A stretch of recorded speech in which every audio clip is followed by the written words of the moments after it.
அஞ்சிலே ஒன்று பெற்றான் அஞ்சிலே ஒன்றைத் தாவி அஞ்சிலே ஒன்றாக ஆரியர்க்காக ஏகி அஞ்சிலே ஒன்று பெற்ற அணங்கை கண்ட அயலார் ஊரில் அஞ்சிலே ஒன்றை வைத்தான் அவனம்மை அழைத்து காப்பான். ஓம் அனுமந்தாய வித்மகே வாயு புத்திராய தீமகே தந்தனோ மாருதி பிரச்சோத்யாத். யோகி ராம் சுரத்குமார் யோகி ராம் சுரத்குமார் யோகி ராம் சுரத்குமார். ஜெய்குருராயா. ஹரிநாராயண துரித நிவாரண பரமானந்த சதாசிவ சங்கர. ஓம் சுதர்சனாய வித்மகே மா ஜ்வாலாய தீமகே தன்ன சக்கர பிரச்சோத்யாத். உலகெங்கிலும் வாழ்ந்த நேயர்களுக்கு டாக்டர் சைதை ராஜாவின் அன்பான வணக்கங்கள்.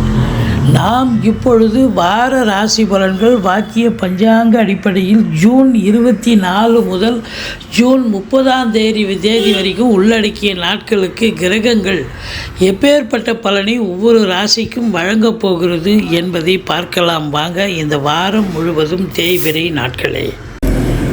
மிதுன ராசி காலபுருஷனுக்கு 3வது ராசி. மிருக சீரிஷம் 3-4 பாதங்கள், திருவாதிரை புனர்பூசம் 1-2 3 பாதங்கள் உள்ளடக்கியது. புத பகவான் ஆட்சி பெறும் வீடு. இப்பொழுது புத பகவான்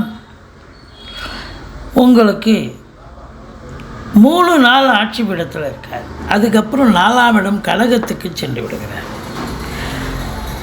அஞ்சுக்குடைய சுக்கிரன் இருக்கிறார். 3ஆம் இடத்து முயற்சி ஸ்தானாதிபதியான சூரியன் அமர்ந்திருக்கிறார். இந்த வார கிரகங்கள் இந்த ராசிக்கு எப்பேற்பட்ட பலனை வழங்கும்? சுமாராக இருக்குமா சூப்பராக இருக்குமா அப்படின்னு பார்த்தீங்கன்னா, இந்த குரு பகவான் உங்களுக்கு 12இல் இருந்தாலும் சாதகமான பலன். குரு பார்வை கோடி நன்மை. 11ஆம் இடத்தில் சுக்கிரன் சூப்பர், 10இல் ராகு. இப்படி கிரகங்களுடைய சஞ்சார நிலை மிக சிறப்பாக இருப்பதால் டெஃபினட்டாக உங்களை பொறுத்தவரையிலையும் இந்த வாரம் நல்லாவே இருக்கும். ஆனாலும் சனி வக்ரம் பெறுவதால் முன்வீட்டு பலனை தருவார். 9ல் வக்ரம் பெறுகிறார்னா 8ஆம் இடத்துல இருப்பதாக ஒரு ஐதீகம். அப்போ அஷ்டமத்து சனி போயிட்டுருக்கு அப்படின்னு சொல்கிற அளவுக்கு சில சங்கடங்கள் சூழும், சில பிரச்சனைகள் வரும், சில தீய பலன்கள் வரக்கூடும். எச்சரிக்கையாக இருக்க வேண்டும். சனி பகவான் உங்களுக்கு பாசிட்டிவ் கிடையாது, நெகட்டிவாக தான் செய்வார். ஏன்னா அவர் வக்ரம் ஆயிட்டார். மற்ற கிரகங்கள் சாதகமாக இருப்பது உங்களுக்கு ஏற்புடையதாக இருக்கிறது.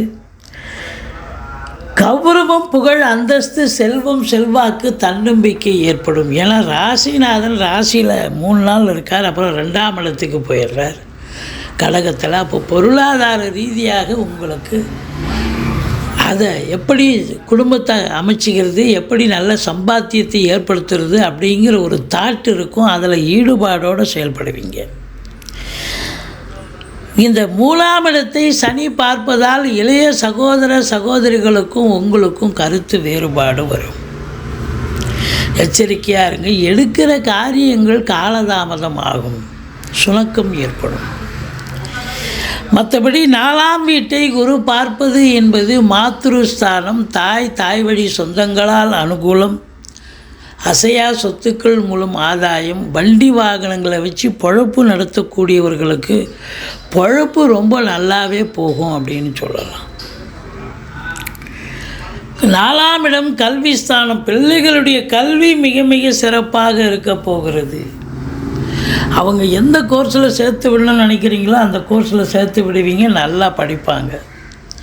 ஒரு சிலர் சொத்து பத்தில் இன்வெஸ்ட் பண்ணக்கூடிய காலமாகவும் இது அமைகிறது அப்படின்னு சொல்லலாம். மற்றபடி செவ்வாய் 7ஆம் பார்வையாக 5ஆம் இடத்தை பார்ப்பதால் பூர்வீகத்தில் ஒரு சிலர் சொத்து வாங்க, வீடு கட்ட, வீடு ஆல்ட்ரேஷன் பண்ண, அப்படி ஏதாவது ஒரு வேலை எடுத்துக்கிட்டு போவீங்க. மற்றபடி 6ஆம் இடத்தை குரு பார்க்கிறார், 8ஆம் இடத்தை குரு பார்க்கிறார். 6ஆம் இடம், அதாவது 4ஆம் இடத்தை குரு பார்க்குது, 6ஆம் இடத்தை குரு பார்க்குது. சுகஸ்தானம் திருப்திகரமாக இருக்குது, ஆரோக்கிய ஸ்தானம் அதை விட சிறப்பாக இருக்குது. அப்போது இந்த மிதுன ராசி அன்பர்களுக்கு என்ன தான் அஷ்டமத்து சனியினுடைய பலன் நடந்தாலும் சுகவாசியாகவும் ஆரோக்கியவாசியாகவும் கண்டிப்பாக இருக்க போகிறீர்கள். எதிரிகள் ஓடி ஒளிவார்கள். கடன் சுமை படிப்படியாக குறையும். கோர்ட்டில் கேஸ் இதாக இருந்தால் சாதகமாக தீர்ப்பு வரும். சொந்த தொழில் செய்யக்கூடிய அன்பர்களுக்கு நம்பிக்கைக்கு பாத்திரமான பணியாளர்கள் கிடைப்பார்கள். உங்களை பொறுத்த வரலையும் பார்த்தீங்கன்னு சொன்னால் இந்த 6ஆம் இடத்தை குரு பார்ப்பது என்பது வெளிநாட்டு பயணம் அனுகூலத்தை தரும். யாரெல்லாம் மிதுன ராசி அன்பர்கள் வெளிநாடு போகணும்னு நினைக்கிறீங்களோ அவங்களுக்கு நல்ல தகவல் வரும். கண்டிப்பாக நீங்கள் வெளிநாடு போகலாம். உங்கள் ஜனனகால ஜாதகத்தை எடுத்து பார்த்துக்குங்க. இப்போ வெளிநாடு போகிறதுக்கான அமைப்பு இருக்கான்னு ஒரு ஜோசியரை அணுகி கேட்டுக்குங்க. அப்படி வாய்ப்புகள் இருந்தால் கண்டிப்பாக நீங்கள் செல்லலாம். மற்றபடி சொந்த தொழில் செய்யக்கூடிய அன்பர்களுக்கு நம்பிக்கைக்கு பாத்திரமான பணியாளர்கள் கிடைப்பார்கள். 7ஆம் இடத்து அதிபதி 12இல் இருந்தாலும் பெண்களால் செலவினங்கள் ஏற்படும். இருந்தாலும் சுப செலவுகளே ஏற்படக்கூடிய ஒரு காலம். 8ஆம் இடத்தை குரு பார்ப்பதால் வாழ்க்கை துணை அல்லது மனைவியால் யோக பாக்கியங்கள். பொண்ணு பிறந்த வீட்டிலேருந்து லிக்விட் கேஷோ ஜுவல்ஸோ கொண்டு வரணும். இல்லை அவங்க வேலைக்கு போகிறவங்களா இருந்தால் வேலை பார்க்குற இடத்துல ப்ரமோஷன் இன்க்ரிமெண்ட் கிடச்சி அதில் ஒரு சந்தோஷம் அப்படின்னு சொல்லலாம். வரா கடன்கள் இப்போ நிறைய வரா கடன்கள் இருக்கும் தொழில் பண்ண இடத்துல. அதெல்லாம் பார்த்தா ஒவ்வொன்றா தான் கூப்பிட்டு கொண்டாந்து கொடுப்பாங்க. உங்களுக்கே ஆச்சரியமாகிடும். இன்சூரன்ஸ் பணம் கிளைம் ஆகி கைக்கு வரக்கூடிய காலகட்டம். மற்றபடி சனி பகவானை வழிபாடு செய்யுங்க. அஷ்டமத்து சனி கொஞ்சம் பிரச்சனையைத்தான் தரும். 10ல் ராகு தொழிலை விரிவாக்கம் பண்ணுவார். தொழிலை ஒன்று கடன் கேட்குற இடத்துலலாம் கடன் கிடச்சிரும். நீங்கள் கிடைக்குமோ கிடைக்காதுன்னு 3-4 இடத்துல கேட்பீங்க. கட்சியில் 4 இடமும் கிடச்சிரும்.